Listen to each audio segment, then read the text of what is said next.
আসসালামু আলাইকুম। আজ আমাদের নতুন দারিফপুর মাঝপাড়া জামে মসজিদে ইফতারি ব্যবস্থা করা হয়েছে। এই যে এটা আমাদের নতুন দারিফপুর জামে মসজিদ। আমরা এখন মসজিদে যাচ্ছি ইফতারির জন্য। সকল গ্রামের বা পাড়ার সকল মুসল্লিদের এবং রোজাদারদেরকে ইফতারির দাওয়াত দেওয়া হয়েছে।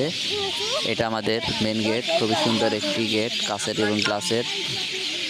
এখন এই যে আমরা মসজিদের ভেতরে ঢুকে পড়ছি। খুবই সুন্দর একটি আমাদের মসজিদের পরিবেশ দেখতে পাচ্ছেন। মসজিদটা নতুন, 2 বছর বয়স, এখনও টাইলসের কাজ হয়নি। এই যে আমরা রাফা এখন সিঁড়িতে উঠে এখন দোতলায় ছাদের উপরে আমাদের ইফতারির ব্যবস্থা করা হয়েছে। এই যে সবাই উঠে পড়ছে। রাফা অবশ্য পড়ে গিয়েছিল, এই যে উপরে উঠে পড়ছে। এটা আমাদের সানু ভাই, বড় ভাই।